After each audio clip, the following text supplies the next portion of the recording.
This is the Shoot Once podcast. I'm Frank Walker.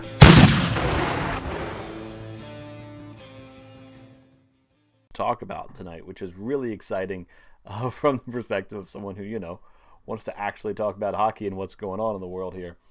So, the big news we've got this week is that the Blue Jackets have re-signed Jonas Korpisalo, which was to be expected. I accidentally clicked the ad for the season tickets there, but it was something that was to be expected there. The Blue Jackets have, we've got two goaltenders who are RFAs at the end of this season, Jonas and Elvis.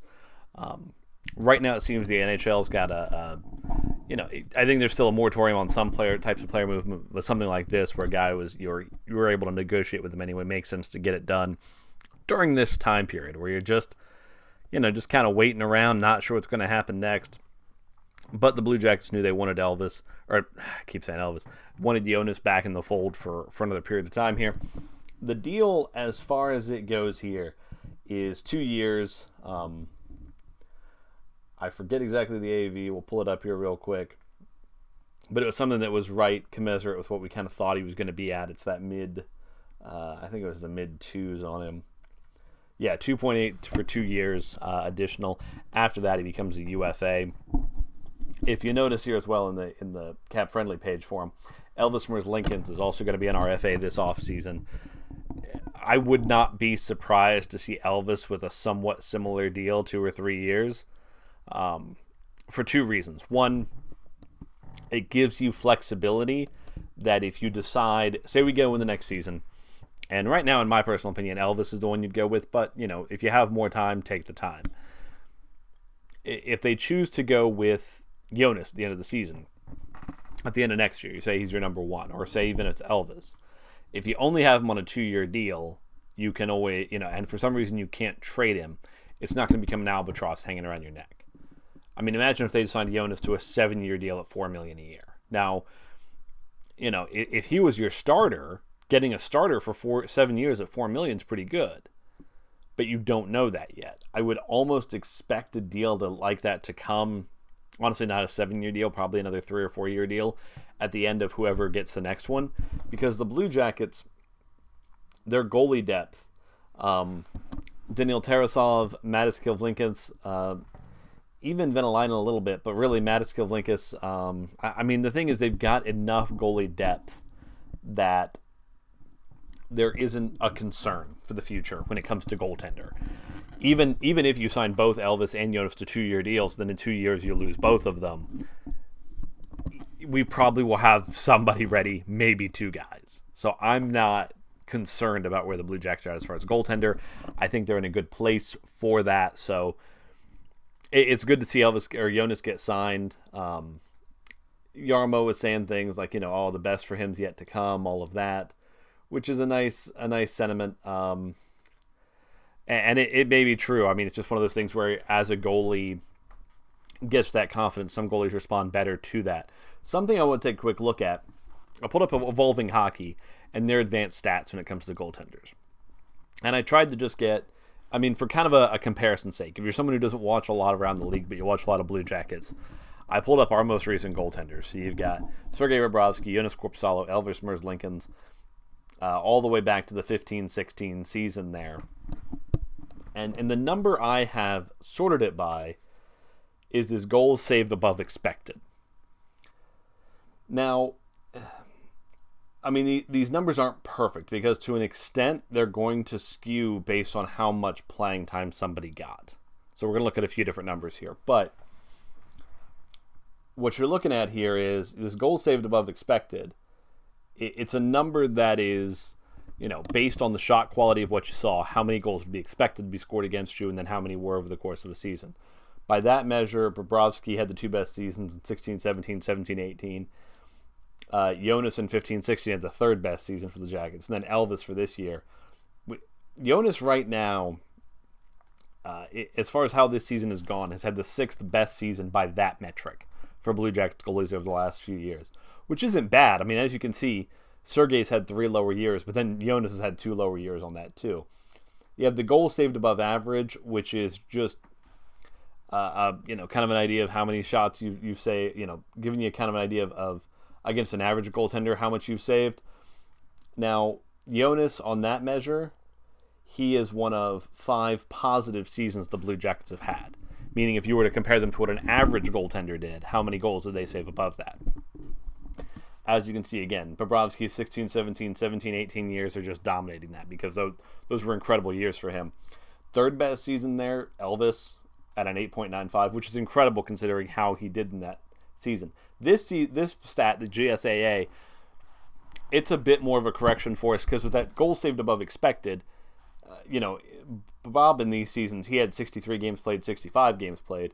Elvis and Jonas only had, in the 30s. So that number was going to be higher for Bobrovsky if he had any kind of real season. But Jonas, this season, again, the 5th best season for a Blue Jackets goalie as opposed to that in the last few years. He had the 4th back in 15-16.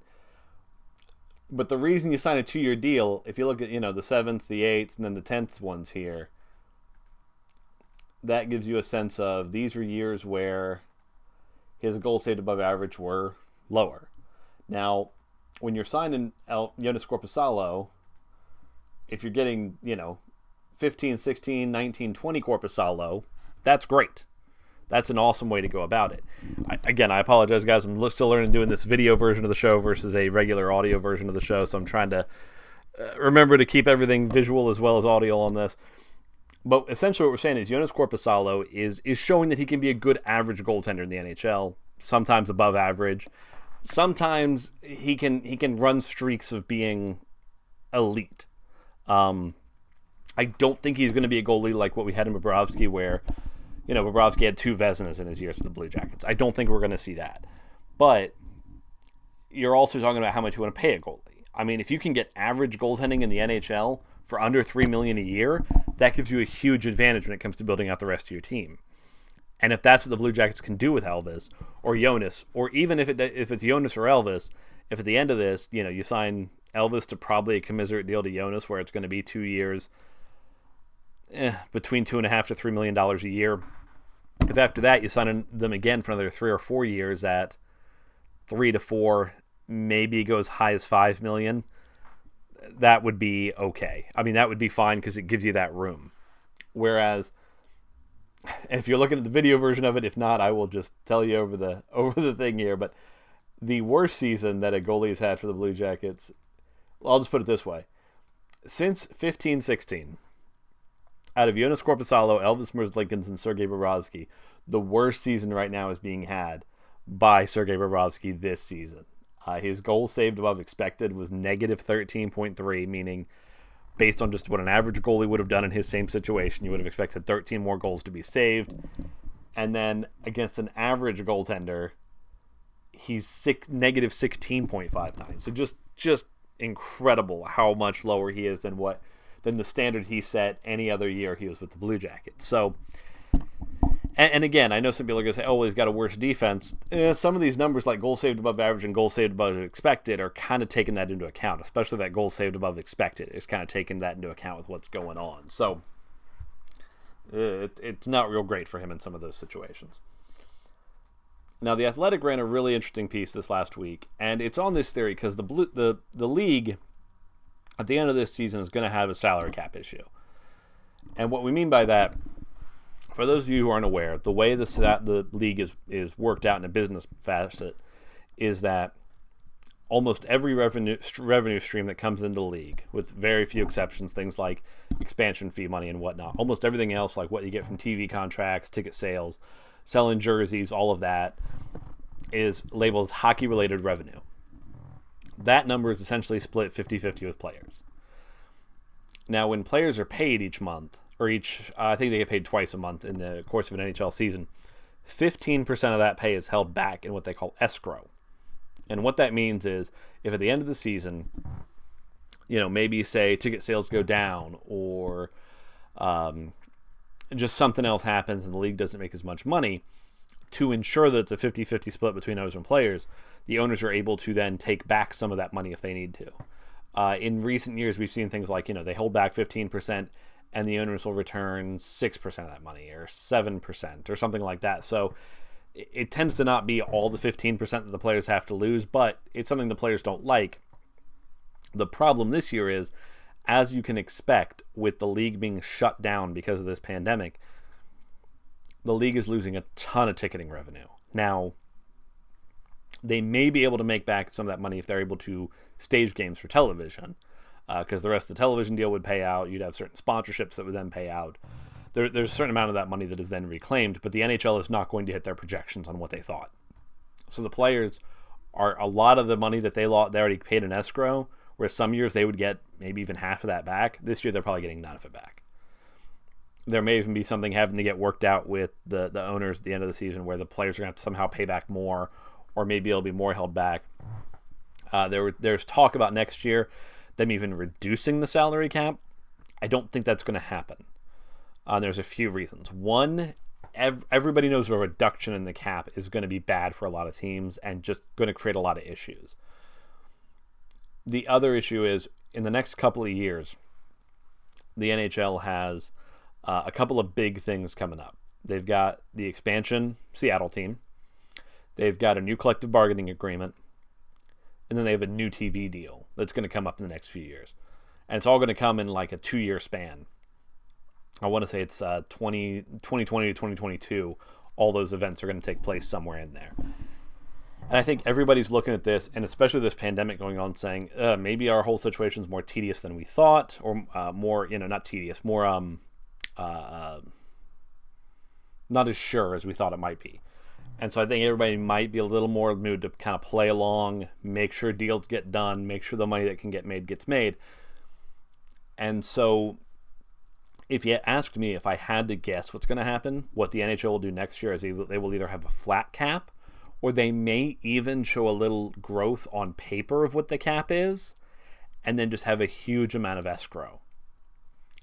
And that's something that's going to have to be negotiated with the players. Nobody knows for sure. But this has led to some ideas like the NHL might open up a one-time buyout.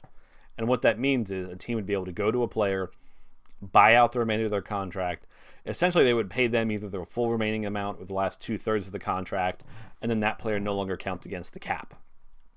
Now, where this is different than a regular buyout is, in a regular buyout, it's something like you pay the player 2/3 of the amount of remaining money, and then the amount of money that you paid them is then split up over double the length of their contract. The reason that is useful is if you have a player who isn't really playing, isn't useful for you, it takes a player who might be making $5 million a year for the next 3 years, and now they're counting against your cap for what, 3.5, 3.66 million against your cap for the next 6 years. So you're saving a little bit of money each year on the cap. Now, on the back half of that, you're going to lose money, but it's an interesting idea. Now, the Athletic article on this said if you were the Blue Jackets, you would do Brandon Dubinsky. I think that's dumb. Not to the person who said anything about it. I mean, I'm not saying they're dumb. It's just I don't think it's a good decision. And let me show you why. So with Brandon Dubinsky going to cap friendly, will open up the remainder of his deal. He has got, essentially after this season, he's got 1 year left at $5.85 million. Now, the idea on these compliance buyouts would be if you do the buyout, nothing counts against the cap. But right now, all he counts against the cap is $5.85 million next year. So it's just 1 year, and you're probably going to be able to do a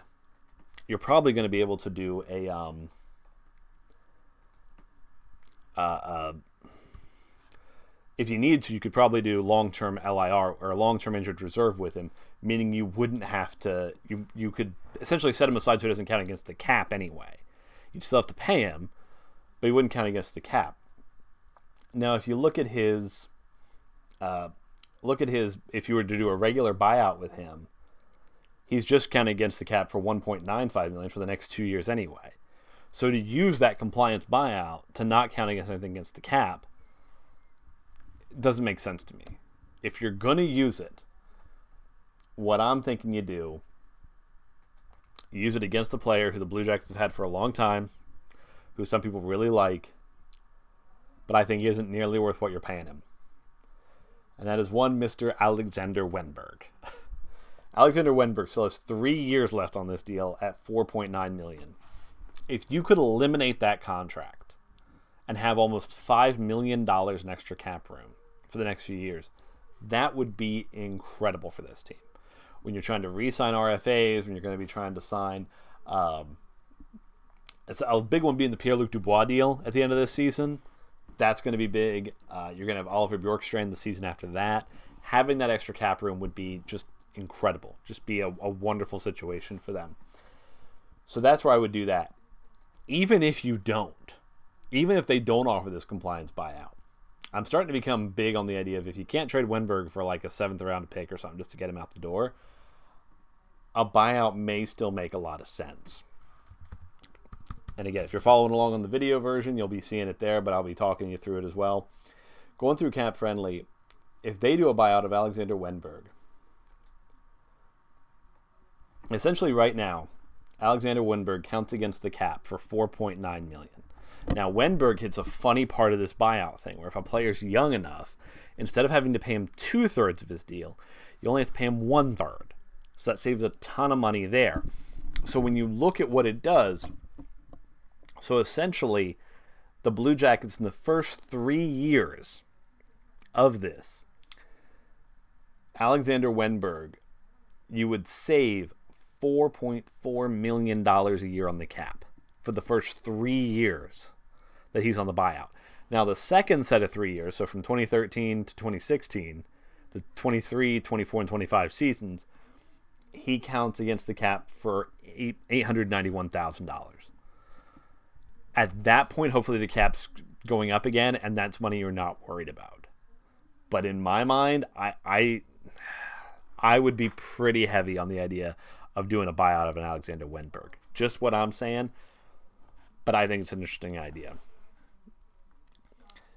Now, our sponsor today, who has been here with us for a while now, the folks at Manscaped.com.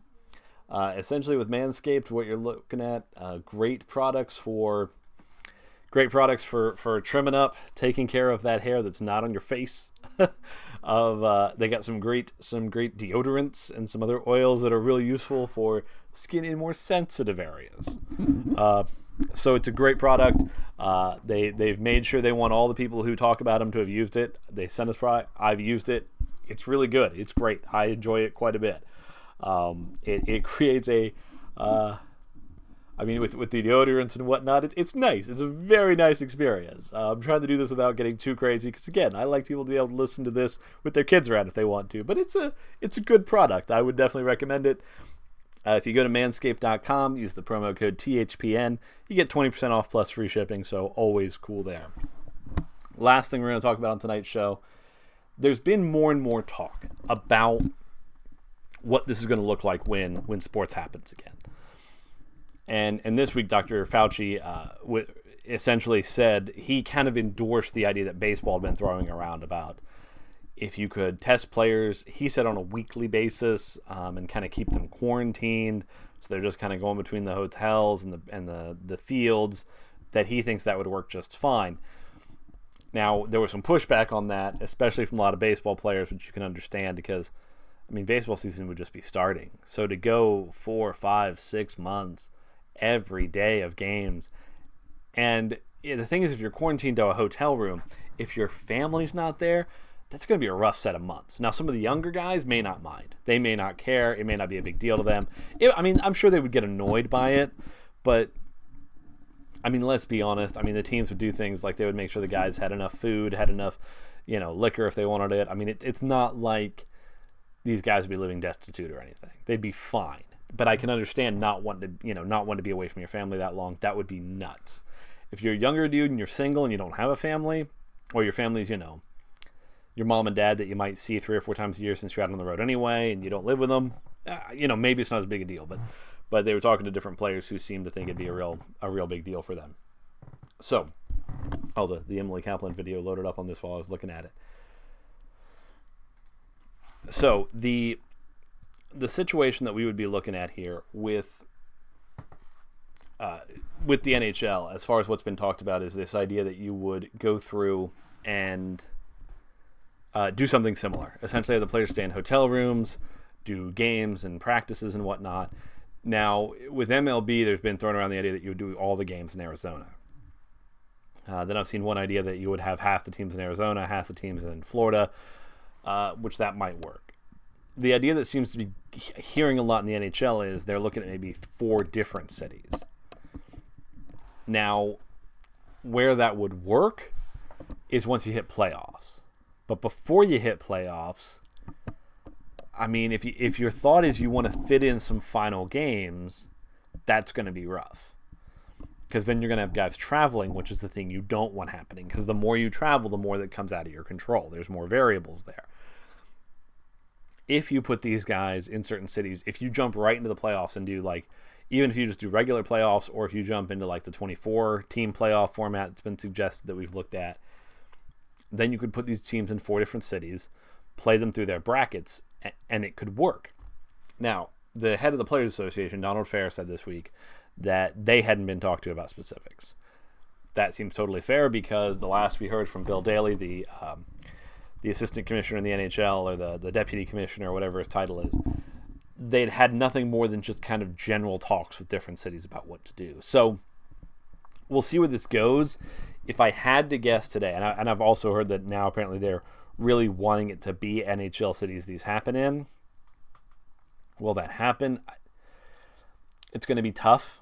Fair talks about in this article, which I'd recommend going and reading, that there's ethical issues about, because in Florida, we saw that the WWE was deemed an essential business. And he talks about there being ethical issues about if the NHL says, oh, well, in Florida we can do it. But what if in, Ohio or, California and New York at this point are not going to deem the NHL essential. And they're going to say, there's an issue of, oh, well, this governor says it's okay, this one doesn't. So you chose to play in a state where the governor says it's okay. Does that actually mean it's safer? Does it not? I can see where these questions need to be answered. I think where the NHL, and he talks about Fair talks about the federal governments of both countries need to be involved, all of that. I think where the NHL is going to try and claim that they've done their due diligence, if they can find a state that's okay with it, or a province, and either the president or prime minister of said country, where the state or province is in, if their offices say it's fine. If those groups do it, because here's the thing: if you have a tournament in Florida, say you have, Florida may not be a great example because of what's going, because it's I'm not sure there's enough rinks, but one of the ones we've heard is New Hampshire. Well, let's throw an NHL city in. Let's say Ohio, because Ohio we've got enough rinks, or Michigan. We'll just throw it to Michigan. They got a ton of rinks in Michigan. So in Michigan, if the governor were to sign off, Whitmer, who that'd probably be tricky as it starts, and then the president of the United States, Donald Trump, and his team, they sign off. If at that point you also had Justin Trudeau out of Canada saying, yes, we're comfortable with the situation that's been presented, that's where I think the NHL could say, even if we're in even if another state might say no, at this point we have this state and then 2 heads of the different countries involved saying, yes, we're comfortable with that. And you'd really want to get Justin Trudeau's sign off, even if the games all happen in Canada, because you have a lot of Canadian citizens involved. It'd be real tricky for the NHL to try and pull this off if they were doing it in the United States and the United States government signed off on it and the Canadian government didn't. Which is a possibility in my mind, because if you've been following the news, the United States federal government seems very gung-ho about getting everything open back up again. I'm not going to make value judgments on who's right or who's wrong and how quickly or how things should get opened up. That's not what you listen to the Shoot Once podcast for. But I could see where the situation becomes a lot trickier if, again, Donald Trump and his team say, yeah, we're good to go, and Justin Trudeau and his say, no, we're not comfortable with our people doing this. Or, if it's in like if Las Vegas, if the governor of Nevada says, yeah, we're good to go, but the governor of California says, no, I don't want people who are coming back to California to go to that, things get tricky. You've got to try and get everybody's buy-in. So it's going to be tricky. It's going to be weird. The last week felt like things were more positive going in the direction that sports were going to happen again. In a lot of U.S. states, we're seeing where we've hit a point of, we may be at the apex of hospitalizations and deaths. And again, this is ghoulish to talk about in these terms, but we're in kind of ghoulish and extraordinary times. But if we've hit that in places and we start going down the other side, it depends on what we've got our epidemiologists saying, what we've got our leaders saying, what we've got the people who are in charge of trying to figure all this stuff out. If they're saying, okay, we need to start going back to work. Now, this isn't, opening up stadiums and having 18,000 people start going to an arena. This is very different. This is 100 people going into a place to work where, other than the players and the coaches and the trainers, most of them aren't going to have any issue with social distancing. I mean, because if you talk about people actually covering the game, well, the cameramen, almost none of them are within 6 feet of each other. You could have the announcers announcing off-site even if you wanted to. They could almost do it from home if you wanted to air it with a 2-minute tape delay or a 2-minute delay or something. The people covering the game wouldn't be a problem because you could just, obviously they'd fill up press row, but you could just put them all the way down the scouts boxes to the end. You could even just sit them in the seats. It wouldn't be a problem keeping the reporters 6 feet apart. That wouldn't be an issue at all. So if you're talking about people just going back to work, the players and the coaches and the trainers are where things are more tricky than all the other positions involved. But just a thought, just where I think we're at on some of these things. So do want to thank you guys very much for listening and watching if you're starting to get into that. Thank you very much. Again, reach out to us on @ShootOncePod on Twitter if you have any questions or anything you want to talk about on the show. Let me know. Thank you very much for listening, and go Jackets. This has been the Shoot Once Podcast. Follow us on Twitter @ShootOncePod.